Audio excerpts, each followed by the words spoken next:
आज हम कक्षा 10वीं में अध्याय 3 दो चरों के रैखिक समीकरण युग्म से संबंधित प्रश्नों को हल करने का अभ्यास करेंगे। तो सबसे पहले हम ये समझ लें कि दो चरों के रैखिक समीकरण, तो दो चरों को के रैखिक समीकरण हैं। तो चर हैं दो। एक चर को हम प्रदर्शित कर सकते हैं x से और दूसरे चर को हम प्रदर्शित करते हैं y से।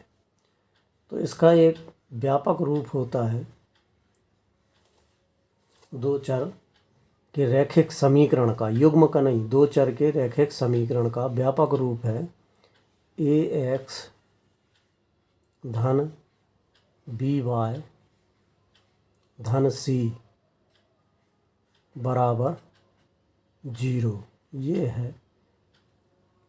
अब इसमें x और y, x y ये चर हैं, चर राशि हैं। यही वो दो चर हैं जिनके माध्यम से आज जिस पाठ का हम अध्ययन करना है। तो उसमें ये दो चर जो हैं हम x y के रूप में प्रदर्शित करते हैं। और a b c हैं। a जो है x का गुणांक है। अब गुणांक के बारे में हमने पिछले अध्याय में बहुत कुछ जाना समझा। तो x का गुणांक a है, y का गुणांक b है और ये c जो है अचर पद है। और a b c, यदि हम तीनों की बात करें a b c, तो a b c जो है वास्तविक संख्याएं हैं। और वास्तविक संख्याओं के बारे में आप जानते हैं, प्राकृत संख्याएं जो हैं वो वास्तविक संख्याएं हैं, पूर्ण संख्याएं जो हैं वो भी वास्तविक संख्याएं हैं, पूर्णांक वो भी वास्तविक संख्याएं हैं, परमेय संख्याएं वो भी वास्तविक संख्याएं हैं, अपरिमेय संख्याएं वो भी वास्तविक संख्याएं हैं। अब स्पेशल जो c जो है, c है, चूँकि इसमें कोई चर नहीं है, ना x है ना y है, तो इसको हम लोग कह देते हैं अचर पद। इसको हम प्रदर्शित करते हैं अचर पद से, अचर पद।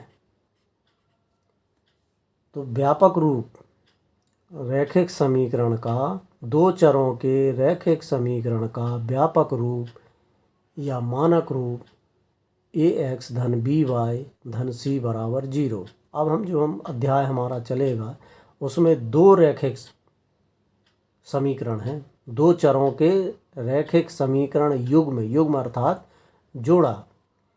अब इसको हम जब जोड़े हैं तो दो जोड़े हैं मतलब दो समीकरण हैं। अब दो समीकरण को हम पहचानेंगे कैसे कि पहला कौन है दूसरा कौन है। तो उसके लिए गणित में कुछ संकेत, हम गणित में संकेत के माध्यम से चीज़ों को पहचानते हैं, समझते हैं। पहला समीकरण है यदि दो चरों का, तो उसको हम इस प्रकार से लिखेंगे a1x, वन लगा देंगे, पहला है इसलिए वन, a1x। लिखने का भी तरीका देखें, a1x धन, अब b1 आएगा यहाँ, वन b1y धन c1, अर्थात सभी में वन है। इससे हमको ये समझ में आता है कि यहाँ चर जो हैं x y हैं, उसके गुणांक a1 हैं, x का गुणांक a1, y का गुणांक b1 और अचर पद c1। अब दूसरा रैखिक समीकरण हम यदि लेंगे तो उसको लिखेंगे हम a2x धन b2y धन c2 बराबर 0। ये हो गया। तो हमें हमेशा ध्यान रखना है कि हमको चरों में 1 2 नहीं लगाना है। यहाँ ध्यान रखने की जो बात है कि चरों में, देखिए आप यहाँ देखें, यहाँ चर कौन कौन से हैं, x है y है। क्या इनमें हमने 1 लगाया है? क्या x1 लिखा है? क्या y1 लिखा है? नहीं लिखा है। हमें उनके गुणांकों में, ये जो गुणांक हैं इन्हीं में तो संख्याएं आएंगी। कभी यहाँ 2 आ जाएगा, कहाँ 3 आएगा, कहीं यहाँ 1 आएगा, कभी इधर 4 आएगा, कभी ऋण का आएगा। ये बदलेंगे। उनके गुणांक। इसी प्रकार यहाँ भी देखें आप, ये चर है x, ये चर है y। क्या यहाँ x2 लिखा है, y2 लिखा है? कदापि नहीं। हमें सिर्फ उनके गुणांकों से समझना है, उनसे दर्शाया जाता है। उनके गुणांकों में 1 1 1 कर देते हैं, तो ये पहला समीकरण। यहाँ दूसरा रैखिक समीकरण है ये। तो इस प्रकार से दो रैखिक समीकरणों को जब दर्शाया जाता है तो इस प्रकार से दर्शाया जाता है। ये हो गए हमारे प्रथम चर x के गुणांक हो गए a1 a2, दूसरा चर हो गया हमारा y के गुणांक हो गए b1 b2, और अचर पद हो गए हमारे c1 c2। अब इन्हीं गुणांकों का जब हम अनुपात लेते हैं तो 3 प्रकार की स्थितियां निर्मित होती हैं। उन 3 प्रकार की स्थितियों के निर्मित होने से हमें कुछ बातों का ध्यान रखना ज़रूरी है कि उनसे हमें किस प्रकार की रेखाएं प्राप्त होंगी और किस प्रकार के हल प्राप्त होंगे। तो आइए अब इसी को और जानने के लिए हम इसको देखते हैं। ये जो है टेबल बनी हुई है, इस टेबल में देखें आप स्थितियां बनी हुई हैं। ये a1 a2 किसके गुणांक हैं? x के। b1 b2 किसके गुणांक हैं? y के। यदि पहली स्थिति में देखें हम a1 a2 और b1 b2 दोनों यदि बराबर नहीं हैं, दोनों बराबर नहीं हैं, तो ग्राफी निरूपण अर्थात रेखाएं किस प्रकार की होंगी? प्रतिच्छेदी रेखाएं होंगी। वो जो दो रेखाएं होंगी वो दोनों रेखाएं किसी न किसी बिंदु पर एक दूसरे को काटेंगी, और काटने के ही हम प्रतिच्छेद कहते हैं। प्रतिच्छेद रेखाएं होंगी, और इस प्रकार से जो हल जो प्राप्त होगा वो हमारा बीजगणितीय निरूपण में कहते हैं हम। हल की जब हम बात करते हैं तो बीजगणितीय निरूपण कहलाता है हल, और ग्राफी निरूपण में आएंगी आपकी रेखाएं। तो बीजगणितीय निरूपण में अद्वितीय हल, अद्वितीय हल माने x का एक मान हो गया, y का एक मान हो गया, उस मान के अलावा और दूसरे कोई मान नहीं होंगे। इसी को हम कहते हैं अद्वितीय हल। अब दूसरी कंडीशन देखें हम, दूसरी स्थिति क्या है? x के गुणांकों का अनुपात, तो x के गुणांक होगा a1 a2 अनुपात हो गया। ये हो गए हमारे y के b1 b2। ये दोनों तो आपस में बराबर रहेंगे, लेकिन अचर पदों का जो अनुपात है c1 c2 ये बराबर नहीं होगा। यदि ऐसी स्थिति हमें कहीं दिखाई देती है तो उस स्थिति में ग्राफी निरूपण अर्थात रेखाएं जो होंगी समांतर होंगी। समांतर रेखाएं मतलब ये दोनों रेखाएं एक दूसरे से समान दूरी पर गुजर रही होंगी, लेकिन एक दूसरे को कभी टच नहीं करेंगी, एक दूसरे को कभी काटेंगी नहीं। तो इस प्रकार की रेखाओं को हम समांतर रेखा कहते हैं। फिर आई बात बीजगणितीय निरूपण। तो बीजगणितीय निरूपण में क्या होगा?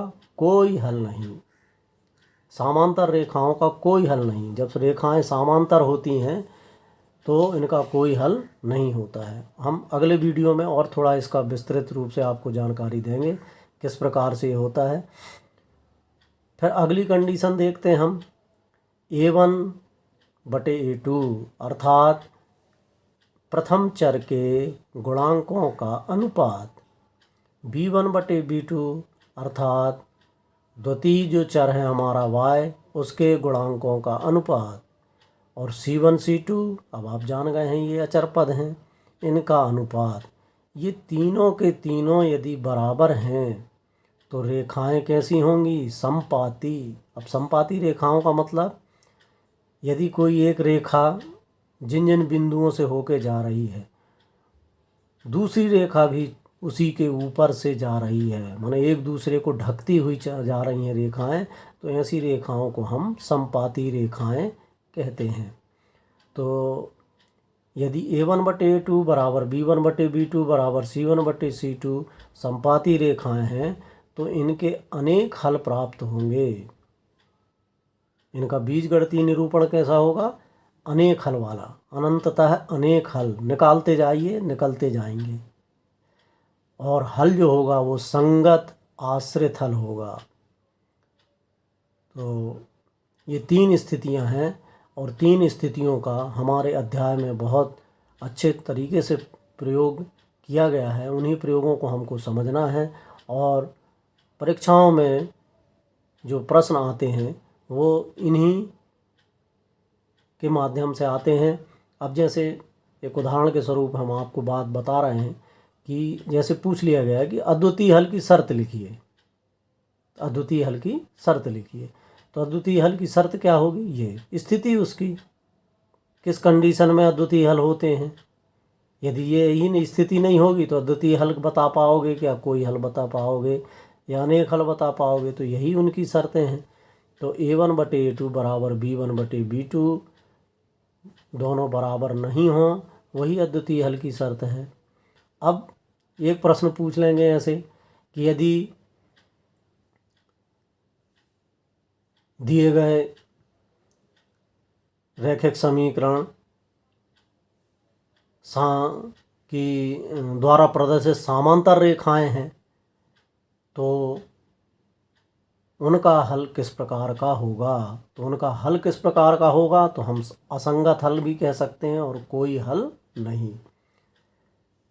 फिर संपाती रेखाएं की शर्तें, तो संपाती रेखाओं की शर्तों के लिए A1/A2 बराबर B1/B2 बराबर C1/C2। और अगले वीडियो में हम आपको ये बताएंगे कि कैसे प्रतिच्छेदी रेखाएं होती हैं, समांतर रेखाएं और संपाती रेखाएं, उनका हम थोड़ा सा अगले वीडियो में समझने का प्रयास करेंगे।